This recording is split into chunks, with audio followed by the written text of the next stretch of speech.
Come in. Welcome. I'm E.G. Marshall. Welcome to another adventure into the incomprehensible. I like to think of myself as a thinking person, a reflective man, someone not given to fanciful imaginings. That's the way I like to think of myself. But is that the way I am? Because I must admit that my thinking has not solved many problems for me. My reflections have not carried me very far.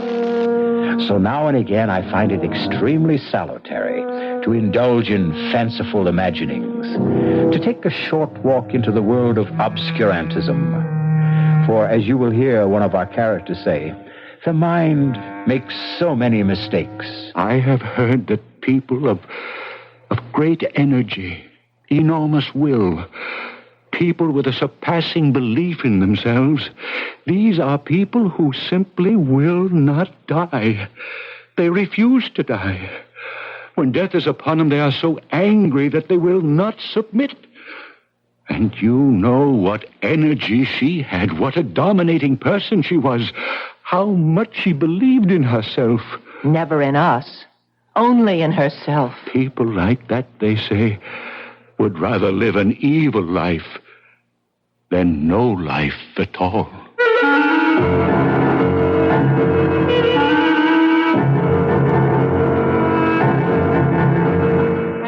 Our mystery drama, Sunset to Sunrise, was written especially for the Mystery Theater by Elspeth Eric and stars Marion Seldes. It is sponsored in part by the Kellogg Company, makers of Kellogg's Special K cereal, and by Anheuser-Busch Incorporated, brewers of Budweiser. I'll be back shortly with Act One.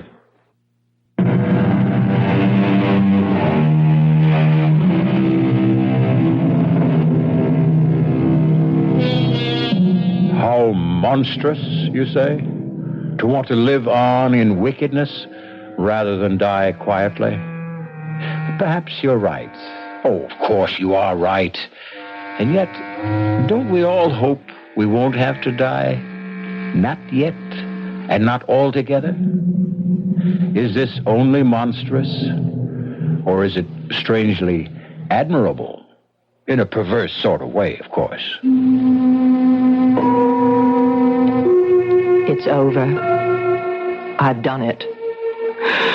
And the mutilated body lies silent and still at my feet. Let her release come soon. Let me try to explain how I came to do this awful thing. It will be necessary to go back, far back, even to the day I was born, or farther than that, to the hour when, awash in her warm blood, I felt myself pushed down that dark canal into the chilling light. Oh, yes. The woman who lies before me is my mother.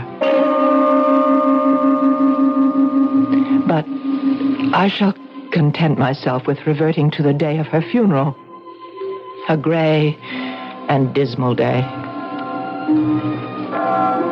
A long line of villagers passed by the open coffin. I waited with my father until the last of them should have finished viewing the corpse. Marie isn't here. She will be, Father. And Peter? Oh, I'm not so sure about Peter. His own mother not to be here? He's drowning his sorrow, I think. Oh, you were right about Marie. Here she comes. But how strange she looks, how quite distraught. Oh, I wouldn't know why. She never had any affection for her mother-in-law. Shh. Hello, Marie. We were worried. I'm not too late, am I? No, the funeral hasn't even started. I mean, they haven't closed the coffin. Not yet. Good. I suppose Peter's... Where does your brother go when he's needed somewhere? To a bar. I know. At least today, Marie, try to think kindly of your husband. You think kindly of him? He's your son. Shh. We can move up now. Marie, you go first. No, No, let your father go first. Father? Oh, all right. How sad, how small he looks. Yes, small. You go next, Marie.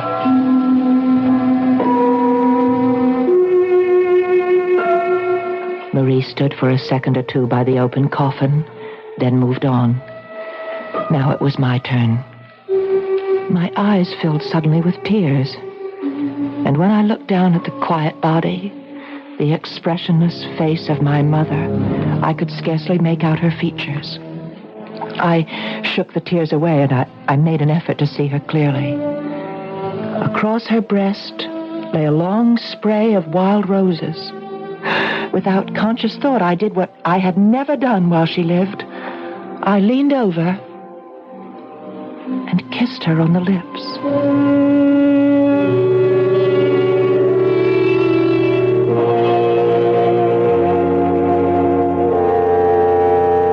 The funeral was over. I sat dry-eyed through it all, and I saw the tears stream down my father's face. After it was over, he said to me, Would you walk home with me, Una? Of course I will, Father. Do you think you could stay and talk for a while? Maybe I could fix you a little supper. Oh, I'd like that very much. Ilya won't mind? Oh, it doesn't matter about Ilya.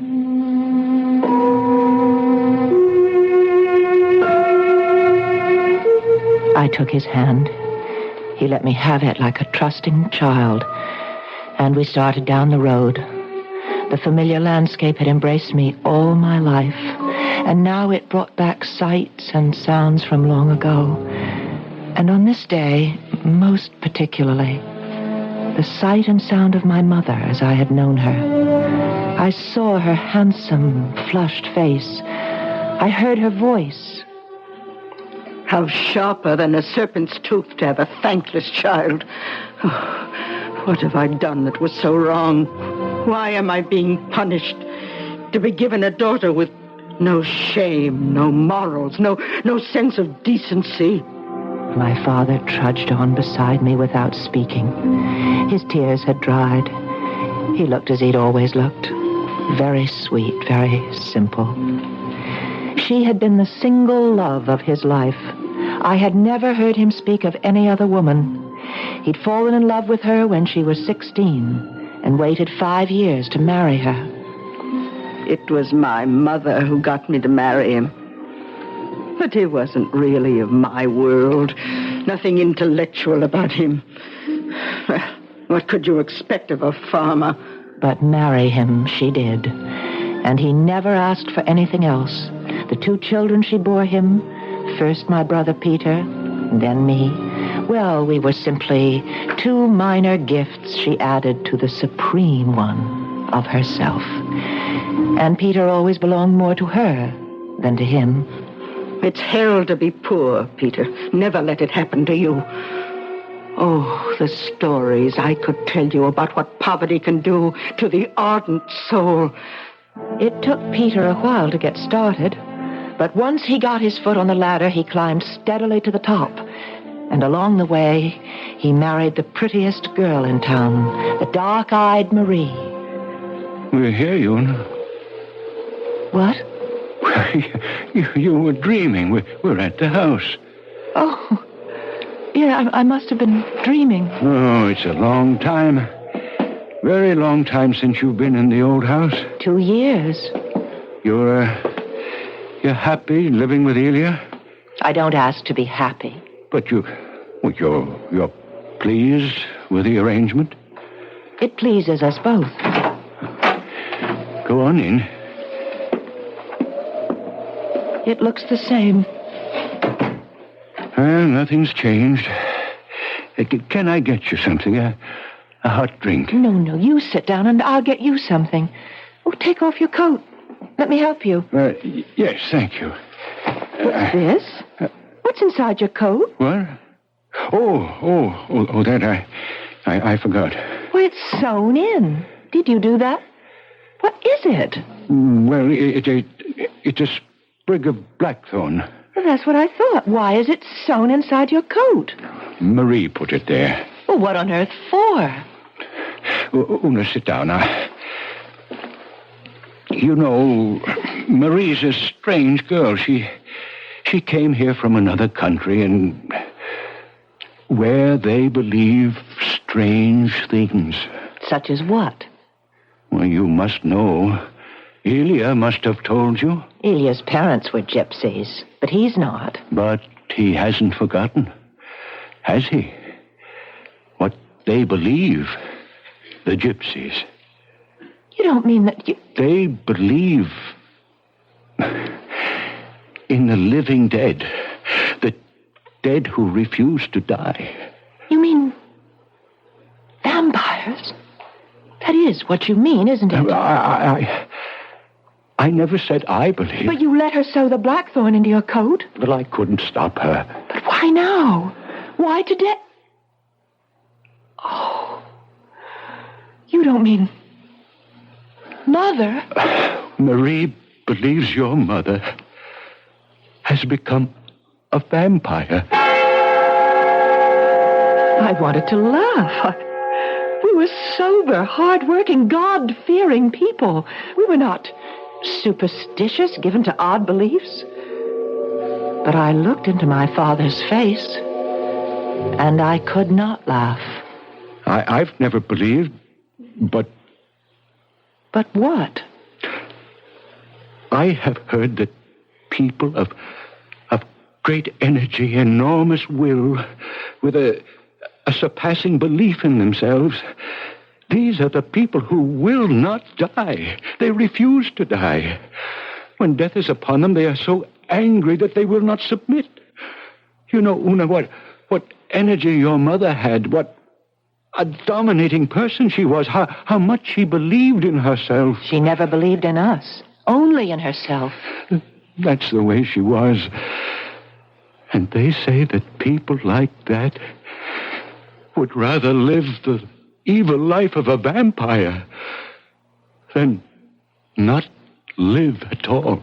Well, I can't believe it. It's horrible. Well, I don't want to believe it, but Marie seems so sure. Well, I'm going to talk to her right now. I won't stay for supper, but forgive me. I have to get this terrible notion out of Marie's head before she infects anyone else with it.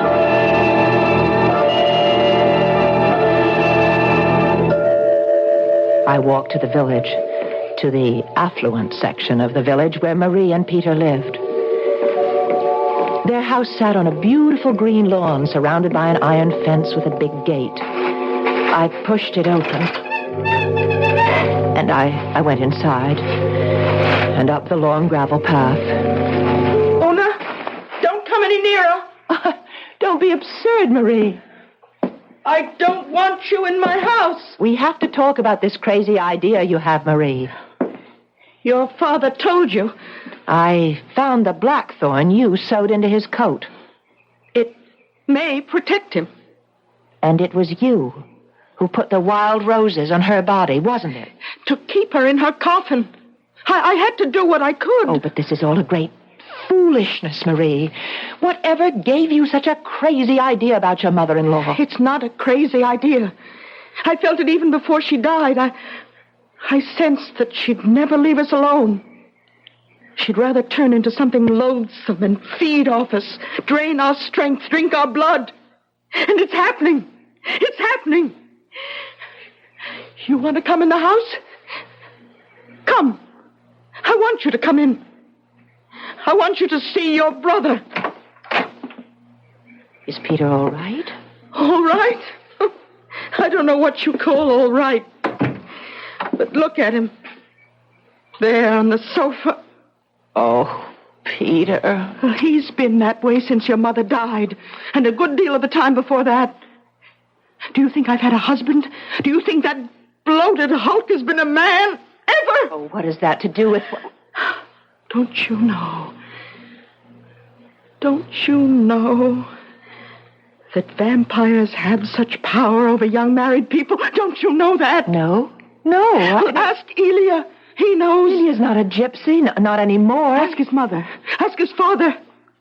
Ask old Vampirism. Oh, it's all fable and myth. It's not real. Do you know that I may never have a child? Or you? Do you know that? No. If she decides, we'll be barren forever. That's the kind of power they have. Oh, you'll never make me believe it. You have got to believe. You of all people. Why me? Because you are a damn fire. What's that? What is a damn fire? One born of a vampire. Only a damn fire can see a vampire. But I can't see my mother. I'm not a damn fire. Go home. Go home, Una. One of these nights, between sunset and sunrise, you will see her.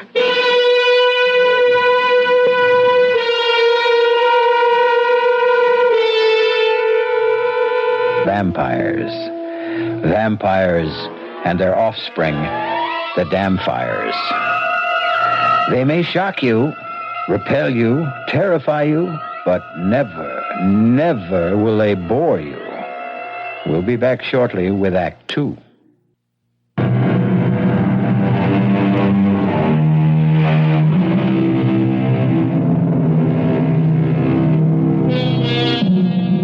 At the end of Act 1, Una decided to return to Ilya, her gypsy lover.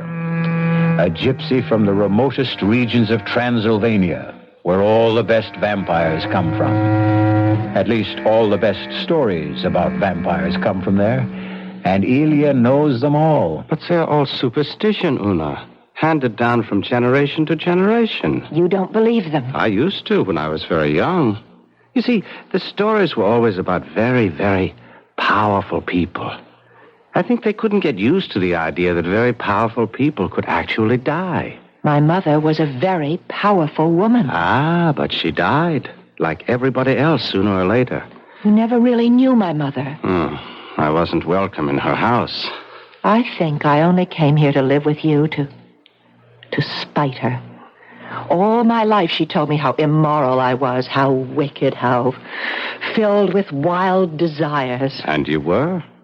Yes. And you knew where to take those wild desires, didn't you? Yes. And what man to give them to?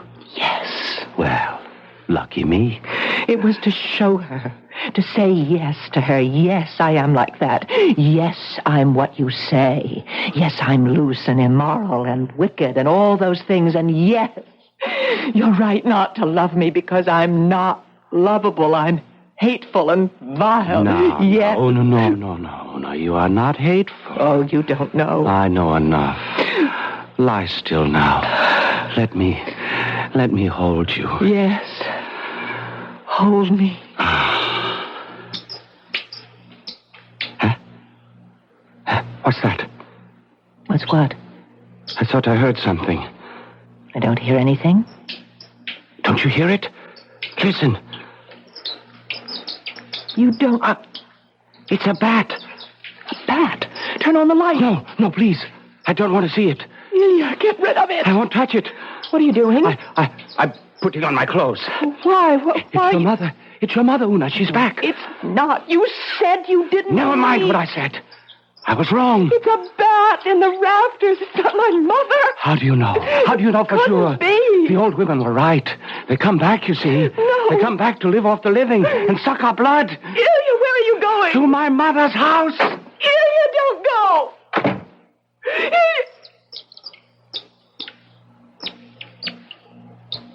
Mother?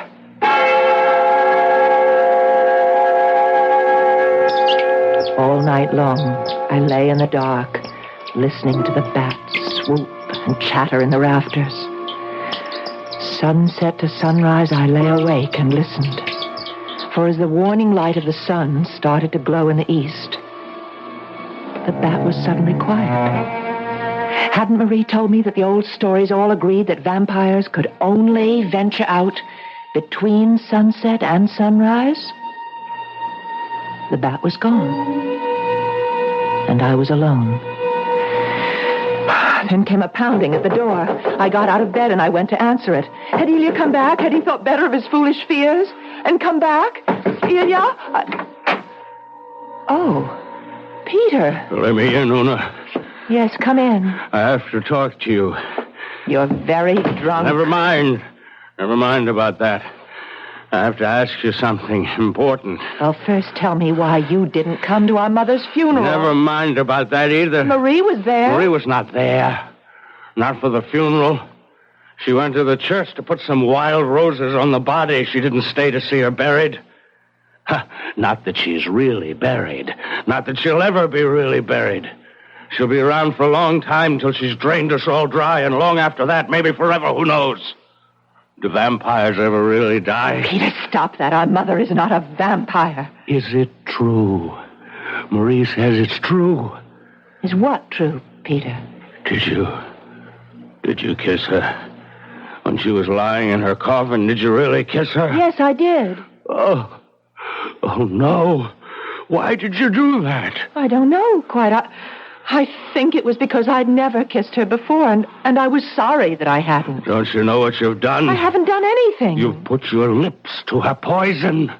You've made yourself like her. I haven't done anything. I said goodbye to her. I kissed her goodbye, that's all. Don't you know that vampires spread their foul contagion on the living?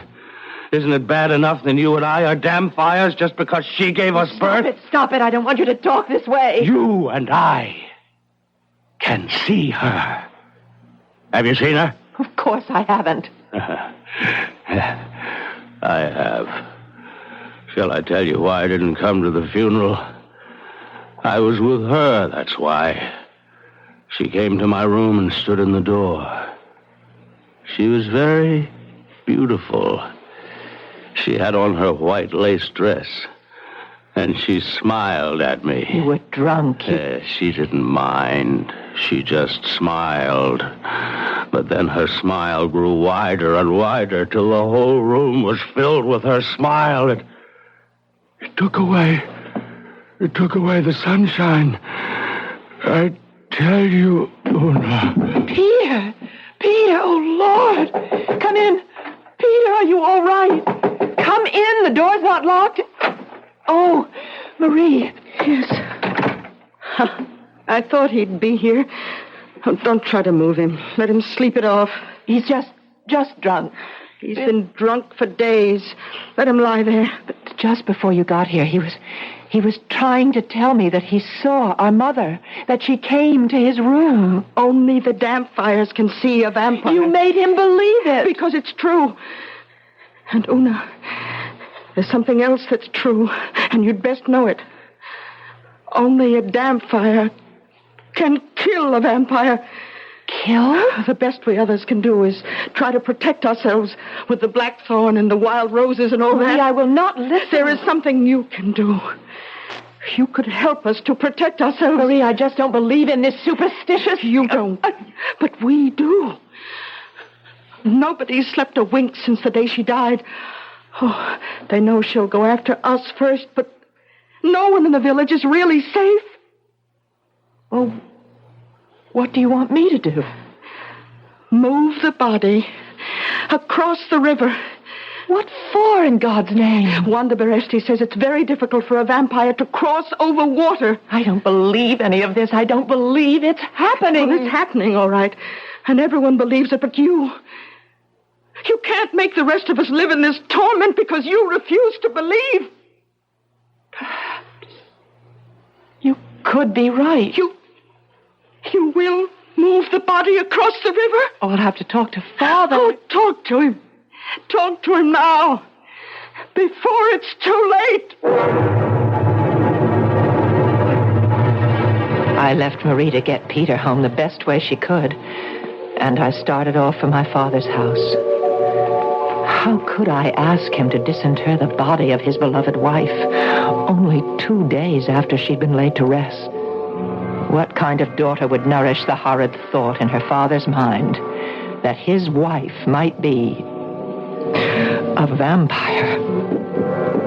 Oh, how I needed someone to tell me what to do. Una. Hello, Father. May I come in? Of course you may come in. Oh, I'm so glad to see you.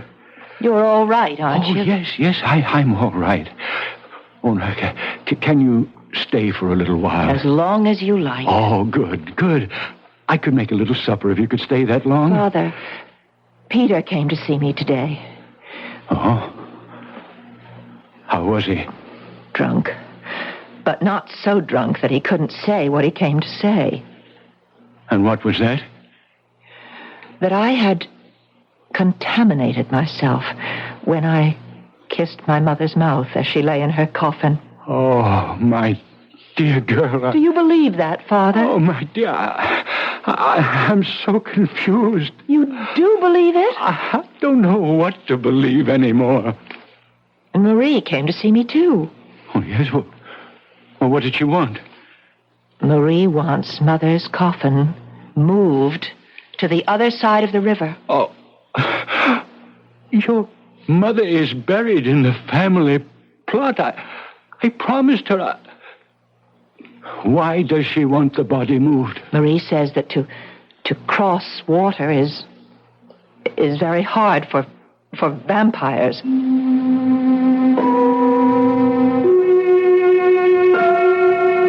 I could hardly bear the torment in my father's face.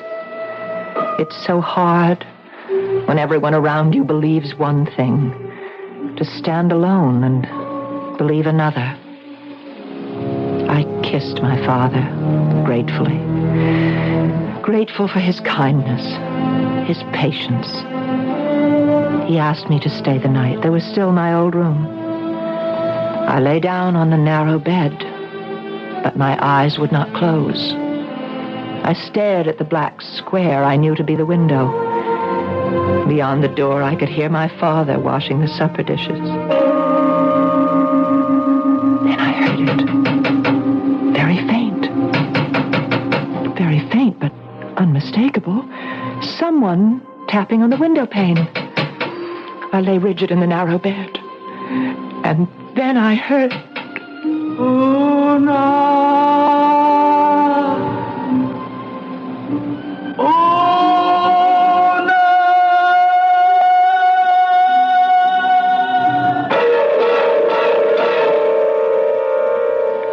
Is that how a vampire sounds? I don't know, or I'd tell you. Half a century ago, a vampire was actually tried in a London court. A gentleman it was, by the name of George Haig. Unhappily, we have no record of the gentleman's voice, and it all happened so long ago, I've no idea whether or not he was ever convicted. I'll be back shortly with Act 3.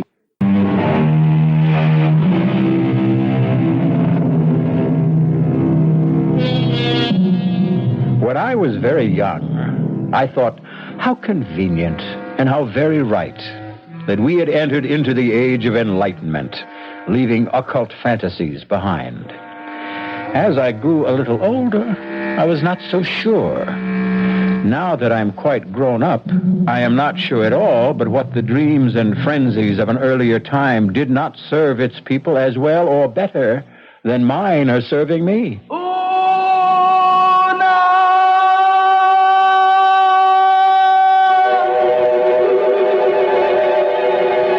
Jumped from the bed and ran to the window. There was no moon, but the stars were very bright. Bright enough so that the trees cast wavering shadows on the grass. Oh, no! And then I saw her beneath a poplar tree just outside the window, dressed in white lace, her long hair falling to her waist. She lifted her face to the window, and by the light of the stars I saw it. Not hideous, not obscene, no, beautiful as it had been in life, but transfigured now by such appalling grief as I had never seen before. The dark eyes staring, the cheeks glistening with tears, the mouth stretched wide as it cried. I needed my father. I could not bear the sight of this apparition by myself. I heard him moving about in the kitchen, and I ran to him. Oh, Father! Father! She's here! What, dear? What did you say? She's here. Mother is here.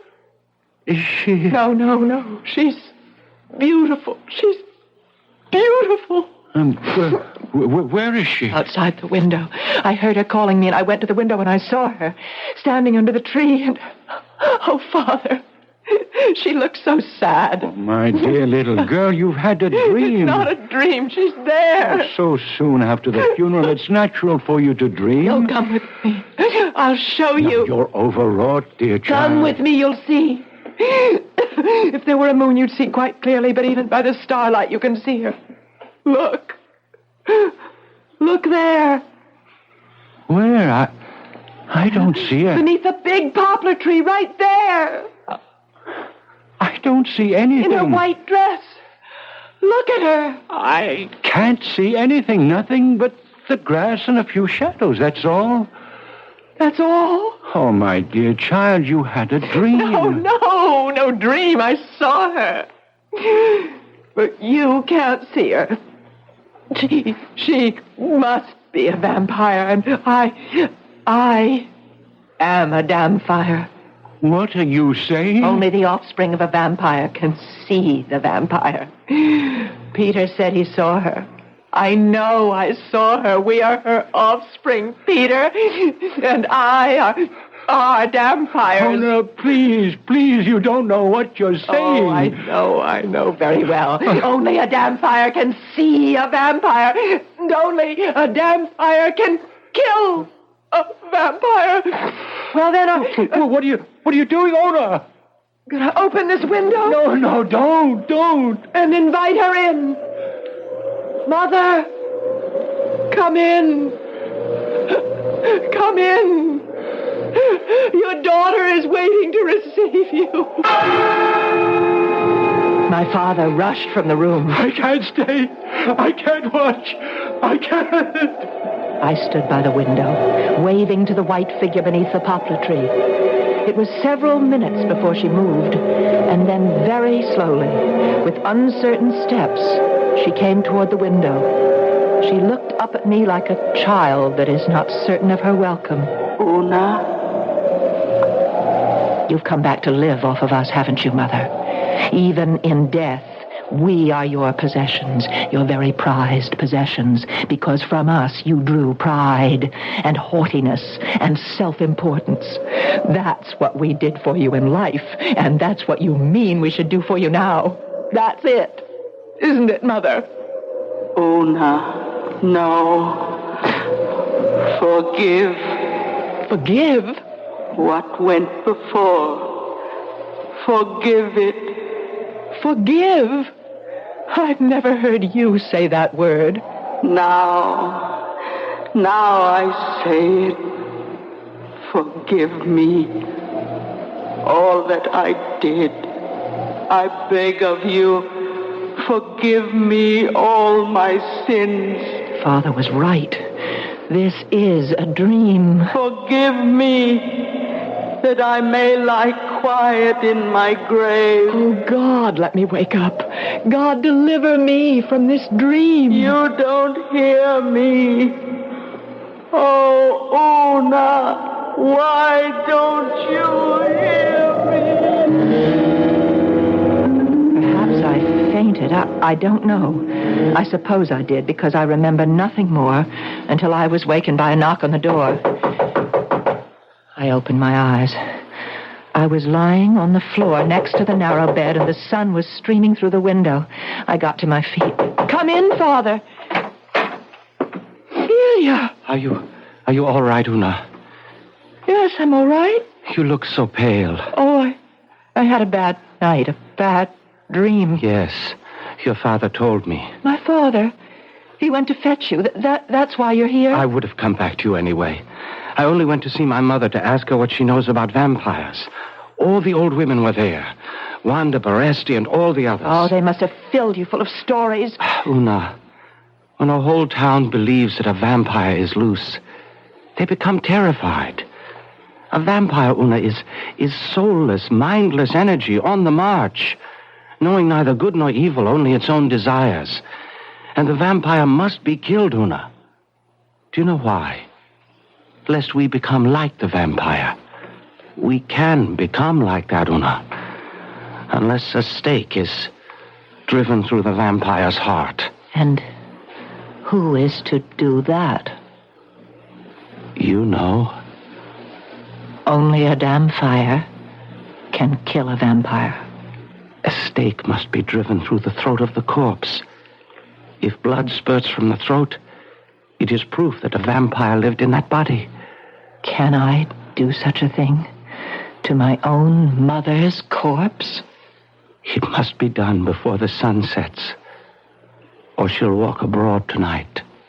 Ilya, do you know that I thought she was here last night, in this very room? And she kept saying, "Forgive, forgive." And then, of course, I knew it was a dream, because my mother would never say such a thing as forgive. She was asking you to forgive her? Imagine a proud woman like my mother to say a thing like that. You heard her say, "Forgive me"? In my dream, yes. I suppose it's because I hated her so much in life. I liked the idea that she was sorry for all the grief she'd caused us. Una, listen. While I was at my mother's house, she told me that there had been cases now and then where a dead person returned night after night and terrified everyone because it was taken for granted that the dead one had become a vampire. But it wasn't always true. There were times when the dead one was what they call a returner. A returner? What is that? One who comes back, so my mother says, to ask forgiveness. Are you telling me that my mother did come back last night, asking to be forgiven? That it was no dream? It's possible, isn't it? And if it is true, if she is a returner? You must get a writ of absolution from the bishop and place it on her body. How can I tell? How can I know that she is a returner and not a vampire? You'll have to go through with it before sundown. Oh, no. No. Drive a stake through my own mother's throat. Una, more than half the village believes your mother has become a vampire. Marie wants you to move her body across the river. And even my father is wearing the blackthorn in his coat. And even I. When I heard the bat in the rafters, I thought it might be your mother. You must have the grave opened, Una, and the coffin. And before the sun goes down, you must drive the stake into your mother's throat. Then we shall see whether she is a returner or that foul creature of the night, a vampire.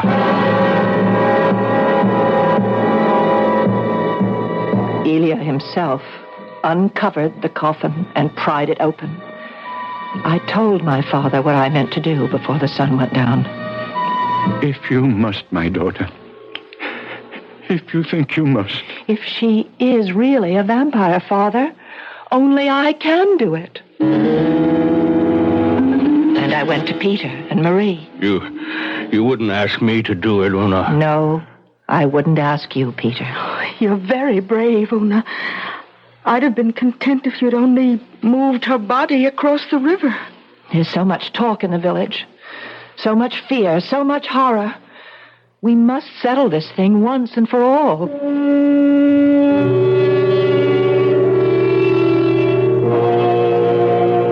I went from house to house telling everyone to be by the graveside just before sunset. They looked at me with pity, some of them, others with revulsion, but all promised to be there, and so it happened. I wish to thank you all for coming here. You all know of the belief that has spread through our village. Many of you share in it. My own family leans toward it. The belief that the body of the woman who lies here is not a corpse, but the shell that houses a vile and loathsome being, a vampire. That this vampire threatens the lives of all of us, and the sanity, the spirit, and the soul of any who escape with their lives. Listen, I have here a stake. The sun is setting. While there is still a little light, I shall drive this stake through my mother's throat. If blood gushes forth, then I shall have killed a vampire. I shall also have murdered my mother. If no blood comes from the body, we will know that she is no more than a returner who is asking forgiveness for the wrong she did in life. As we all one day will have to ask for forgiveness for the wrong we have done. Yes. Pray for me. Pray for me. Pray for yourselves. And if you can give her your forgiveness, the bishop will give her absolution. I hold the stake high for all of you to see. And now! There is no blood. Go. Send for the bishop.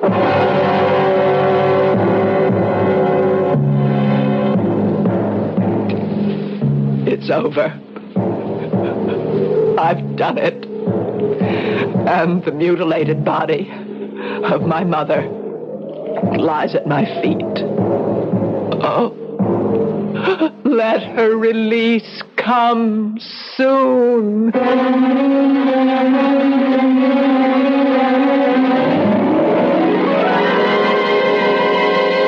What was it someone said, speaking of vampires, that they are soulless energy on the march? There are days when the news is very, very bad. I think I hear the vampires chattering in the air. They're all around us, ready to swoop down and suck our blood, destroy our pride, and leave us supine and helpless. You needn't call them vampires if you don't want to. It doesn't matter what you call them, but look out for them. They may not be returners at all. I'll be back shortly.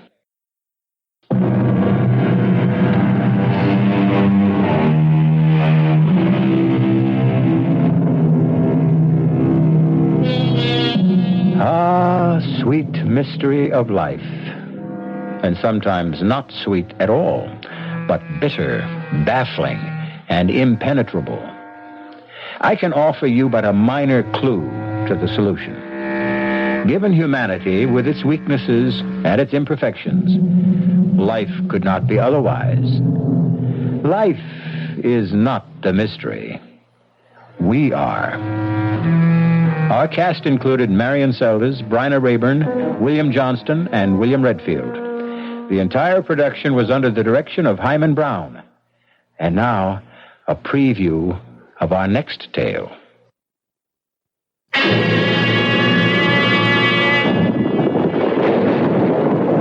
What was that? Sounds like a rock slide. Yes, some rocks in front of the entrance. Lots of them. Hey, maybe we better move them. Oh, we can still get out. Let's stay a little longer. I love this place. All right. I climbed down. My brain was on fire. My whole body was on fire. I had never felt such hatred as I felt then. Not since, well, Doctor, you know when, I've told you. I took hold of a big boulder, pushed and shoved till it stood against the mouth of the cave. I heard the voices of the lovers, fainter now from inside. George, it's really dark. It's darker than before. There's no light at all.